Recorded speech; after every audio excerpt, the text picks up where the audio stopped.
Hello, hello, hello. Hello po muli sa inyong lahat. Um, Balik self-study po ulit tayo. Review po ulit. Pero bago po ulit ako mag-umpisa, nais ko po muling magpasalamat sa ating dakilang lumikha dahil Diyos po ang nagpapagaling kaya dapat pasalamatan po natin. Natatandaan ko po ang na-discuss ko po nung nakaraan na yan tungkol po sa Introduction to Human Anatomy, kung ano po ba ang meaning ng anatomy, physiology at ng ating pong human body. Gusto ko po ipakita sa inyo na meron po ako mga ipinaprint. Ito po, para maintindihan po natin kung ano-ano po bang meron sa ating abdominal regions. May 9 regions po tayo dyan, yan. Dami po madami po ito kasi may left, right, saka po lumbar po dyan. Yan po. Pero bago ko po ito i-discuss, ay balikan po muna natin yung introduction to human anatomy. Ang meaning po ng anatomy, ito po yung the study of the structure and design of living things from the whole organism down to the cell level. Yan po yung anatomy. At ang physiology naman po, ang meaning naman po niya ay the study of the mechanical, physical, and biochemical functions of living things. Hindi ko na po yan ipapaliwanag kasi gusto ko pong makarating po tayo dito sa abdominal regions. At ang isa pa pong meaning ng physiology ay ang the study on how our body and its parts work or function. At ang human body naman po, ang meaning naman po niya is bilaterally symmetrical. It has right and left halves that are mirror images.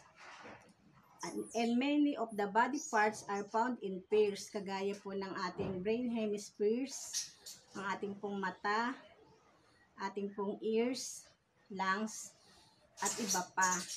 Kagaya nga po ng kidney, at yan nga po yung mga pares-pares po sa ating katawan. At meron din po tayong directional terms.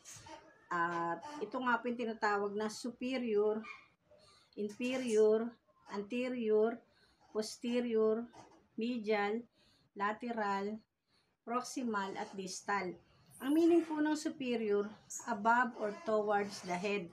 Papunta po sa ating ulo, pataas po. At yun naman pong below, the lower part of the body naman po natin, sa ibabang bahagi naman po natin. At yun naman pong anterior towards the front of the body, ito pong ating harapan, yun po yung tinatawag na anterior. At yun naman pong posterior, ay yun naman pong sa ating likuran. At yun naman pong medial, ito naman pong ating gitnang bahagi.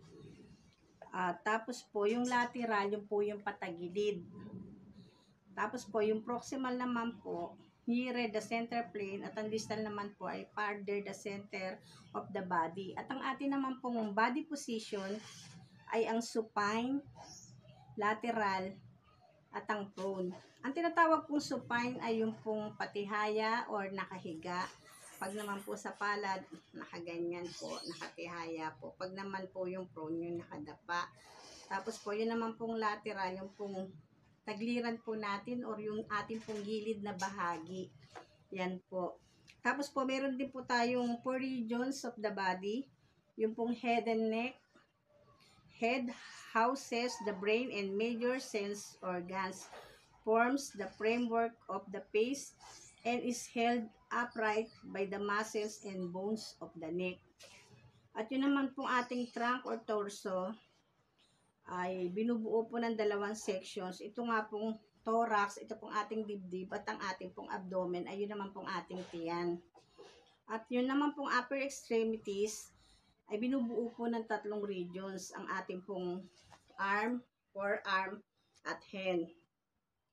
At ang lower extremities naman po ay binubuo din po ng 3 regions, ang ating pong thigh, leg, at foot, ating pong hita, binti, at mga paa.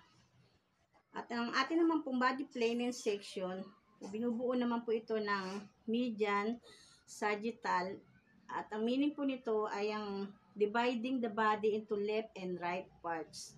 At ang frontal at coronal dividing the body into anterior and posterior parts. Bali po, yung pong, ito nga po, yung parang hinati po tayo sa harap at sa likod.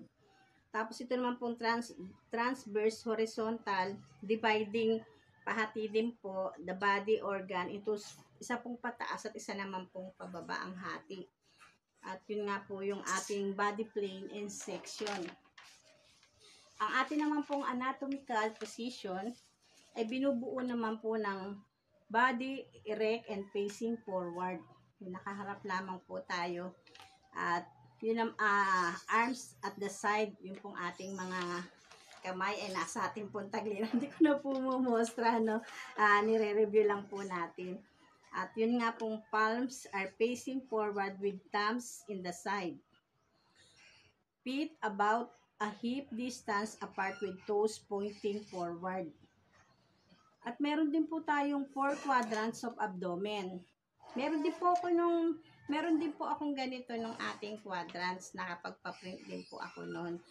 At ang 4 quadrants nga po ng ating abdomen ay binubuo po ng right upper quadrant, left upper quadrant, right lower quadrant, at left lower quadrant. Pag ganito po yun, yung right upper quadrant, para po siyang pa-cross, right upper quadrant, left lower quadrant, right lower quadrant, at left lower quadrant po. Yan po yung ating quadrants.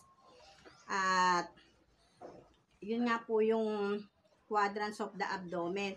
Heto na po tayo ngayon sa 9 regions of the abdomen. Ito po ay binubuo ng right hypochondriac region, right lumbar region, right iliac region, epigastric region, umbilical region, hypogastric region, left hypochondriac region, left lumbar region, at left iliac region. Ito nga po yung sinasabi ko sa inyo. Ito po yung right hypochondriac region. Ayan po. Kung makikita niyo po sa drawing na to, ang bumubuo po sa right hypochondriac region ay ang ating pong liver, right kidney, gallbladder, large at small intestine. Yan po ang bumubuo sa ating right hypochondriac region. At ang ano naman po, ito po yung pinaka ng ating pong 9 regions of the abdomen. Iyan po yun. Tapos, ito nga po yung bumubuo sa right. Tapos po, ito naman po yung epigastric region. Ayan po. Ang bumubuo naman po sa epigastric region ay ang ating pong liver, stomach, spleen, duodenum, adrenal glands, at pancreas.